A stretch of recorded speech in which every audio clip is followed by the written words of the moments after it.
Hello and welcome to Thoughts on Rice, a podcast hosted by the University of California Cooperative Extension Rice Advisors.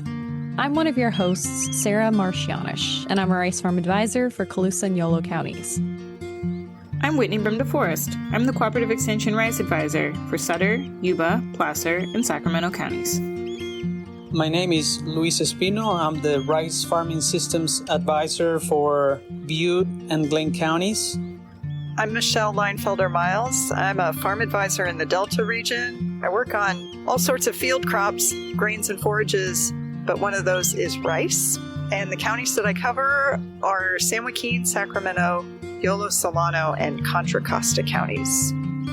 Together, the UCCE Rice Farm Advisors seek to provide relevant, topical, research-backed information relating to California rice production.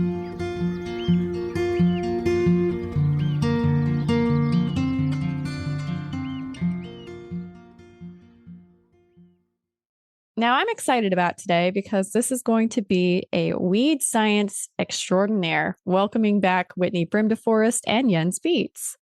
Now, it's been about a year since we had Jens on. So for those who don't remember, he's a research ecologist with the USDA Invasive Species and Pollinator Health Unit, a unit whose mission is to develop and transfer integrated, biologically based approaches for the management of invasive species and improvement of pollinator health.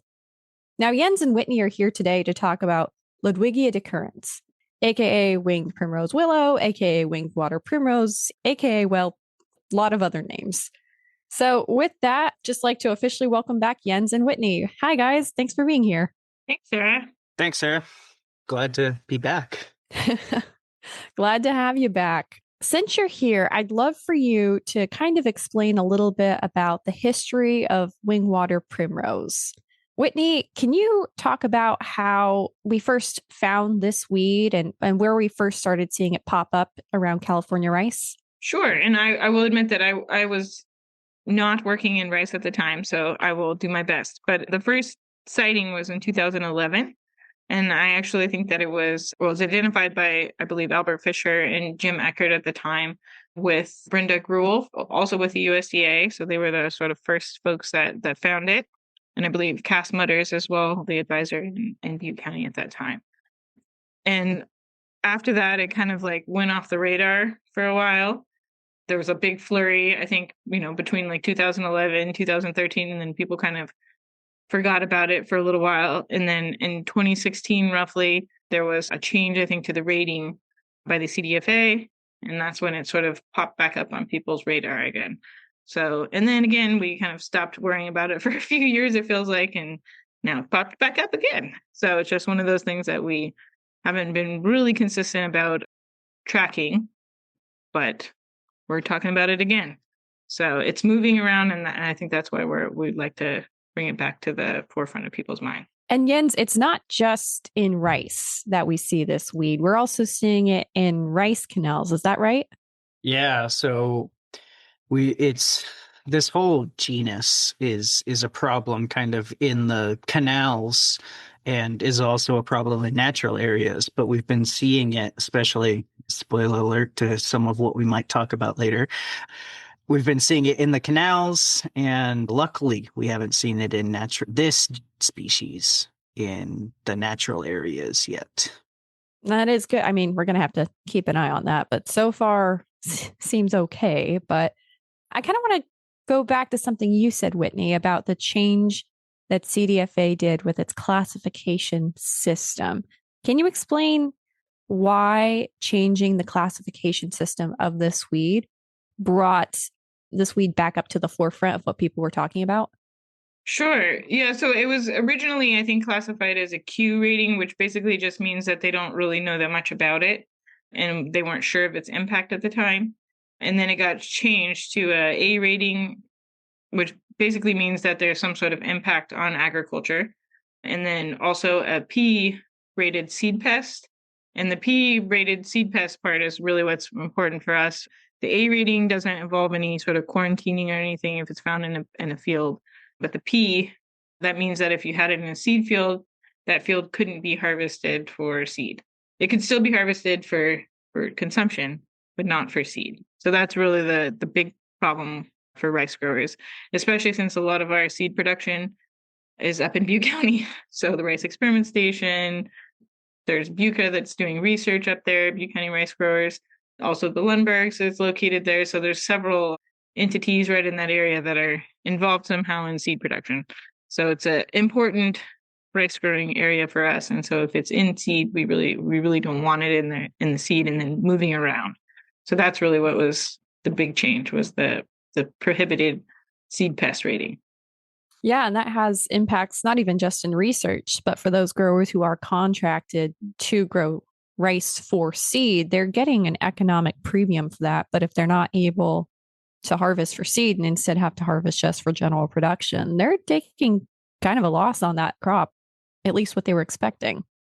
Yeah, very much potentially so. And I will say that I've talked to Timothy Blank with CCIA, and the impacts haven't been, huge, but we don't want them to get to the point where it's impacting us as an industry. So important to stay on top of it. Yeah, absolutely. So one of the reasons that we also want to talk about Ludwigia and in rice fields is how it disperses, because it's really good at being a weed. I think we can agree. Sure. In terms of how it can disperse and how it can proliferate and spread seeds. Would either of you care to talk about why Ludwigia is good at being a weed? One of the ways is that with this species, this Ludwigia in particular, its seeds are tiny. I think it averages at 0.5 millimeter in length and even less in width. So we're talking about a minuscule seed. And this kind of goes into a problem. I'll kind of go off on a tangent, that this species in the genus, the winged primrose, we don't know a ton about it. There is so little research that's been actually done on this one. So some of what we are going off of in our initial, research and extension and teaching is pulling from other species in this genus, other water primroses. And what we know about the others is that they produce hundreds to thousands of seeds per fruit capsule. And with this one, it may be even higher, just because the seeds are smaller than many of the other seeds in the genus. And it's not just one fruit per plant. We don't have hard data yet, but estimations are at least 10 flowers for a small plant that's 2 to 3 feet, and they get taller than that. So yeah, they get quite a bit taller than 3 feet. So we're talking about many flowers, each producing hundreds to thousands of seed, and we haven't done germination tests, so we don't know how many of those seeds might be viable. But given how fast we're seeing this spread, well, not fast, but how widespread it's getting, it probably has a pretty high germination rate. When you have thousands of little seeds, it's pretty easy. All it takes is one plant to establish in a new part of a canal or a new field. So that's a big problem. And I guess one other little tangent is that other plants in this, or other species in this genus, they can also reproduce from fragments. Many other species in this genus, other primroses, can do that, because if it's also not just the seed but a fragment of the plant, if it gets weed whacked or mowed, if that is another way for spread, we definitely need to know, so that we can come up with the recommendations of what to do and what not to do. So we did do some of that research, but it was not published. There was research to show that it did resprout from both the roots and from the stem pieces. I think I read that it was an internal report. Yeah, it was not published in any peer-reviewed journals or anything. Yeah, and I'll add that a couple of the peer-reviewed papers that you can find on this do mention that they think that fragmentation is, but they don't have sources to that. It's kind of like somebody published an inference and we go from there. So again, we're going off of, reports and stuff like that, which gives us a good starting point, but still leaves a lot of unanswered questions. Mm-hmm. Yeah, and actually, we don't have any peer-reviewed publications on this particular weed from California. So we have, posters and things that were, not peer-reviewed, but we have, I guess, anecdotal data at this point in time. Well, speaking of the other water primroses, there's another problem when it comes to this specific species in that it can pretty easily be confused with some of the other weeds that we see in the canals, on the rice edges. Can you guys give us some identification tips to help distinguish this specific Ludwigia decurrens from other Ludwigia species or other rice weeds that might look similar? Yeah, I can start off and then feel free to jump in. So, yeah, as you mentioned, the others look very much like it. And the other problem with this entire genus is that, a lot of the characteristics, if you read through a key or even somebody's ID guide, something like, so one of the ways that we identify this plant is that it has 4 petals and it's yellow, 4-petaled yellow flowers. But other species in the other primroses, they might say, oh, well, it's 5, but sometimes 4 and sometimes 6. Right. And then the hexapetala, another one of the primroses, it's 6, but sometimes 5 and sometimes even 4. So far, we've only seen 4 petals in this. And I'd say that the petals are a little more rounded and smaller compared to some of the others. But the very, very distinguishable trait that this has is kind of given away in the name. It has a winged stem. Unfortunately, that can be hard to see from far away, but when you go up next to it, it's very obvious that it has a wing on it.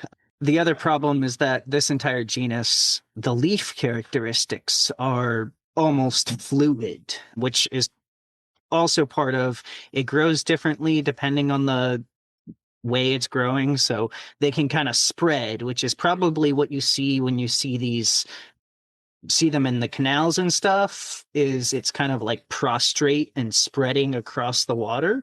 And it gets these really rounded leaves. But when it's growing upright, it gets these more like lance-shaped leaves. With the winged water primrose, we're only seeing, or so far, we're really only seeing these more lance-shaped leaves. And then the other distinguishing characteristic that unfortunately isn't super helpful unless you're up close is that there's no petioles. There's not that leaf stem base leaf stalk, which the others in the genus all have to some degree. They all have a petiole, and this one doesn't. Yeah, I think some of the other rice weeds that people have been confusing it with, so like there's the, all the primrose in the canals, which are usually not in the fields, but in the fields, I've noticed some people are getting it confused with red stem when it's small. So it does kind of look a little bit like red stem. To me, that's probably the most confusing rice weed that we have. But yeah, other than that, it's really, I would say, the primrose in the canal that people are getting it confused with. Yeah, absolutely. And we'll have links to identification guides and some more explanation in the show notes, just for people who are more who would like to see some pictures. Oh, I guess one other characteristic is that the winged one doesn't have hairs, and one of the other species in the genus, Ludwigia hexapetala, it does have hairs on it. So that's kind of another like short, whitish, clear hairs. So it's not like a luscious locks situation, but you can it looks almost fuzzy at times when it's growing. And this one, you do not see that at all. So I've also seen some old pictures of Ludwigia where this plant is as tall as a picture of Cass, I think I've seen. And Cass is, 6 foot. So this can get to be a pretty tall weed, right? Is that correct? Yeah. So, this is, again, anecdotal, and we don't have, data collected on this, but I've had some in the field this summer that was taller than me by a lot. And that was, I'm 5'3", so at least 6 inches taller than me that I've seen this year. So it's definitely a very tall plant, especially it seems like when it's growing in a rice field where it's competing with rice. So I haven't seen it get quite as tall on levees, but in the field, it's getting really tall. And that might be a function of like coming through, a flooded field. So let's talk about how we can control this weed. So let's first think of it in a rice field setting. We see Ludwigia out there. What is our available control option to try and control this weed?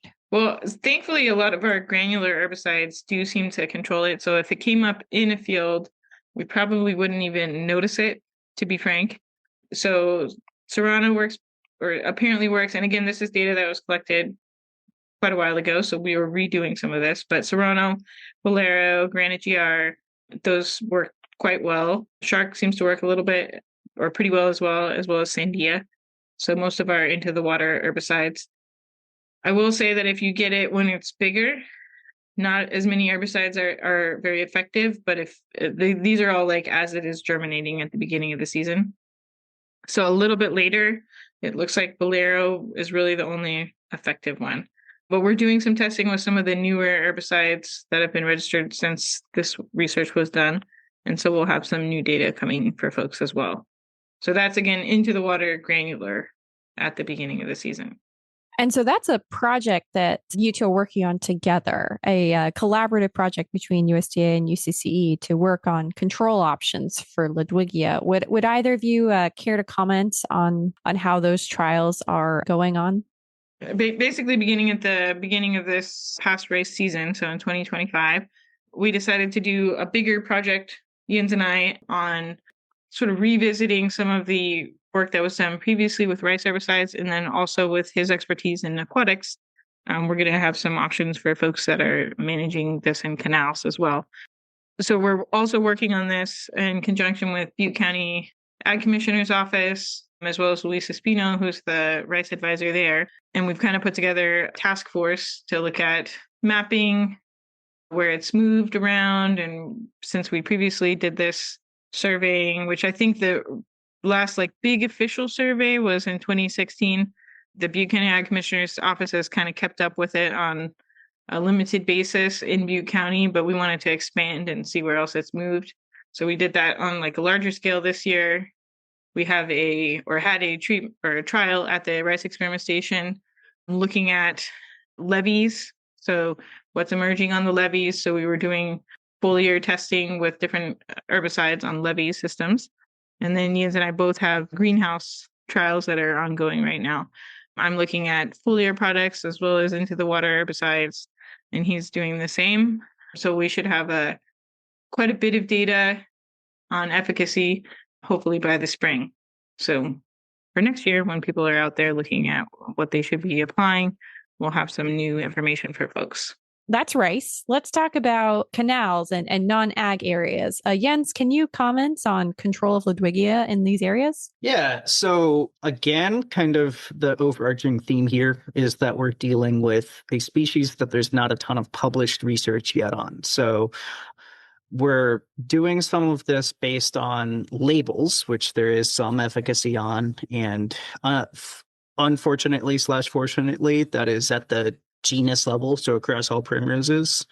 And then there are a few papers on aquatic herbicides with other herbicides or other species in that genus again. So again, these aren't any endorsements of products. This is all based on labels that have this data or papers in other species in the genus. And so for aquatics registered in California, we have imazamox, glyphosate, combination of glyphosate and imazamox, triclopyr, and then fluoroperoxyben benzyl. So, those are some of our auxin mimic herbicides and some of our ALS herbicides, as well as broad spectrums. And then kind of going into the papers that have touched on other species in the genus, there's a few that mention those again. So those saying glyphosate, imazamox, fluoroperoxyben benzyl. Also, there's some papers showing efficacy with imazapyr and triclopyr, as well as 2,4-D.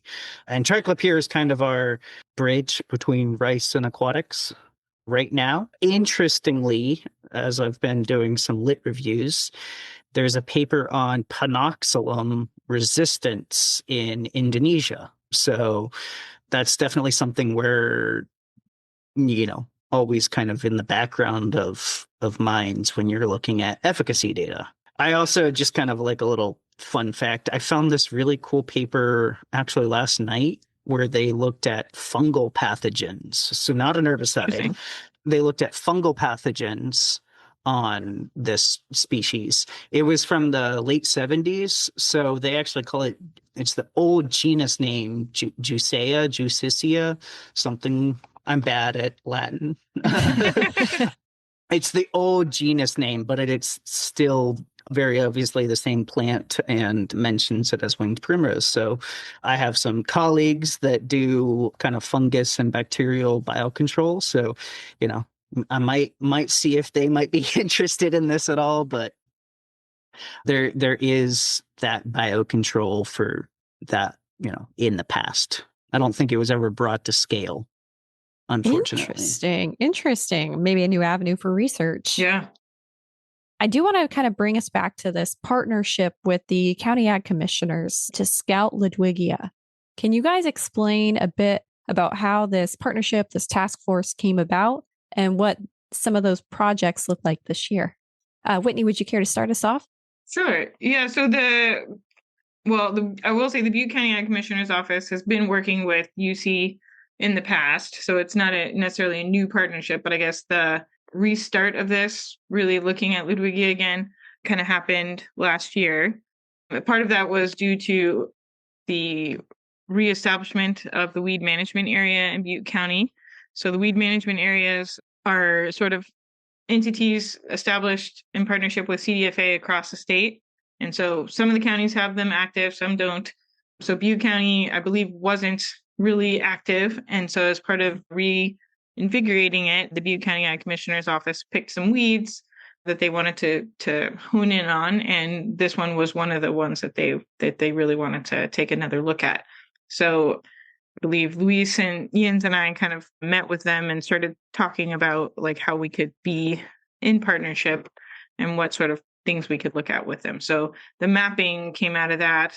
And then we've kind of hit some roadblocks with control, and maybe Jens can touch on that a little bit more, allowing us to go out and just spray randomly. That hasn't really come to fruition, but at least the mapping part, and then working together as a group to get more information out to folks. So that'll be coming in the next year. And then partway through this past season, one of our employees, Troy Clark, was out surveying actually for another weed and found this Ludwigia decurrens Winged Water Primrose in Placer County, which was a new sighting for us. We thought it was only in Butte County. And so we did involve Placer County Ag Commissioner's Office as well. And so they've joined us in talking about this weed. And in the next year, we'll kind of be making a bigger push to figure out exactly where it is. I did a small preliminary survey with the irrigation district there, and we found it was pretty widespread, and we are not exactly sure how it got over there, but it is pretty far up the canal system in Placer County. So again, that'll be something that we'll be talking about again a little bit more next year once we have more data and more time to go survey again.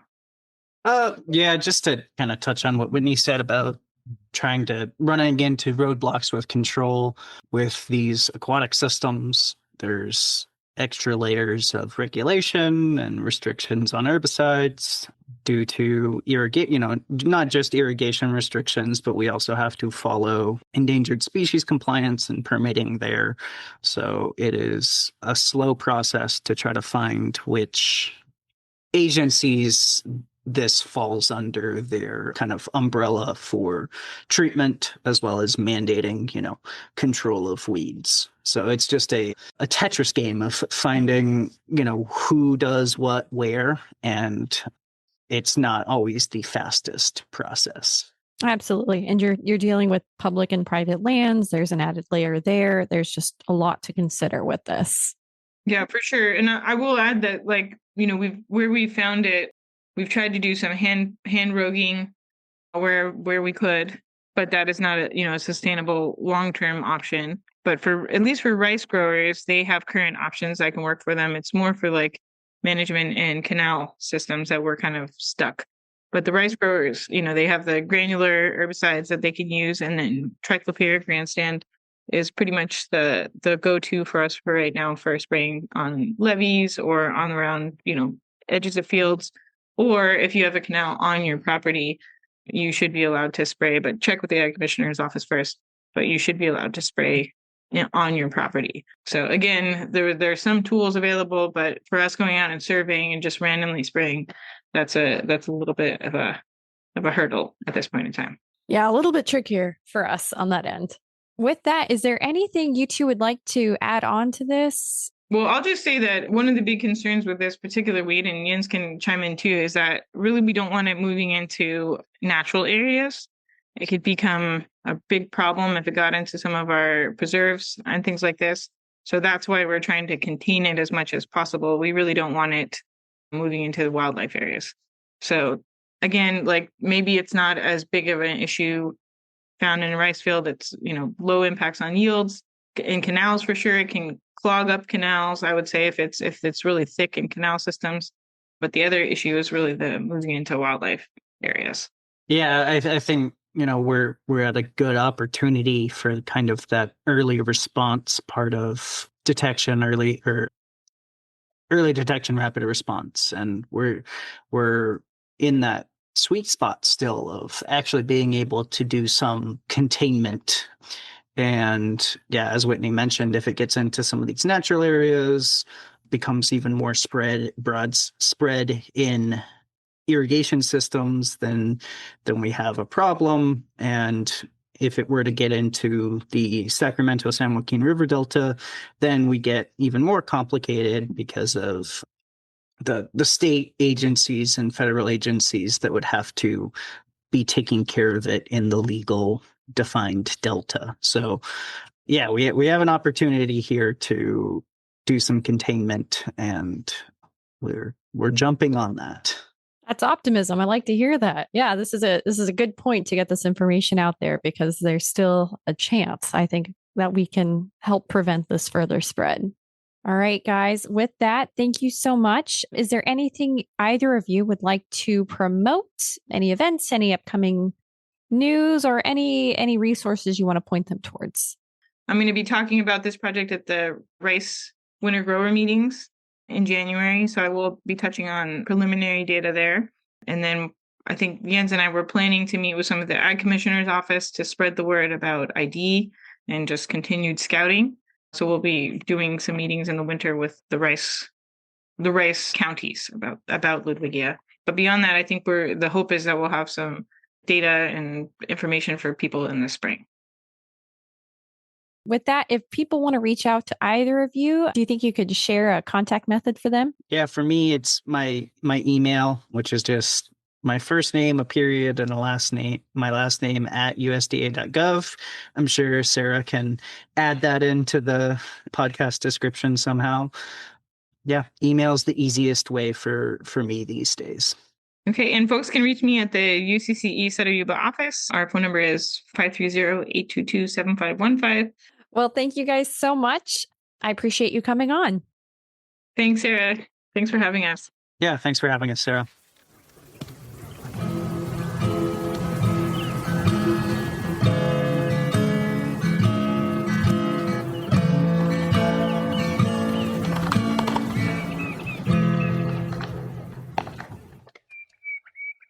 Welcome to 2026. With the new year, we've got some new events we'd love to share with you all.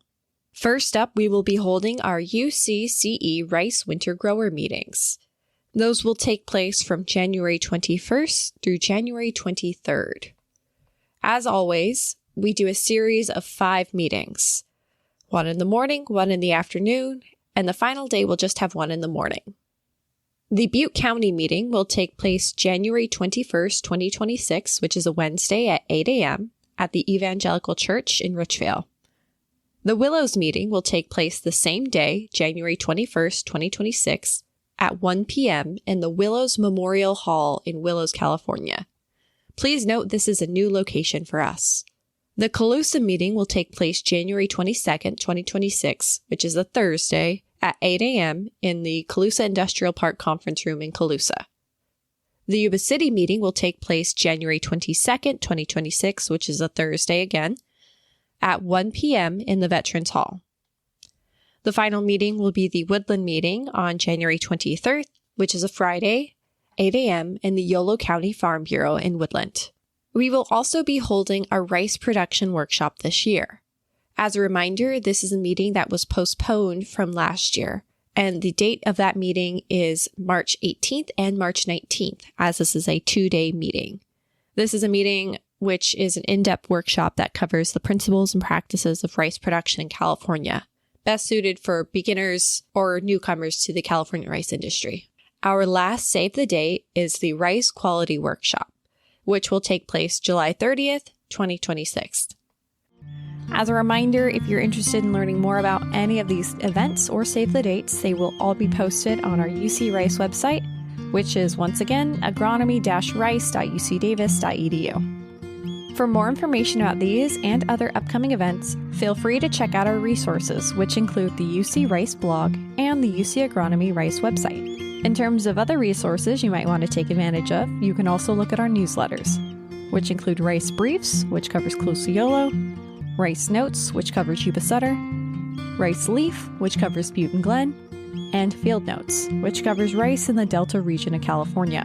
Thanks for listening to Thoughts on Rice, a University of California Cooperative Extension podcast from the University of California Agriculture and Natural Resources.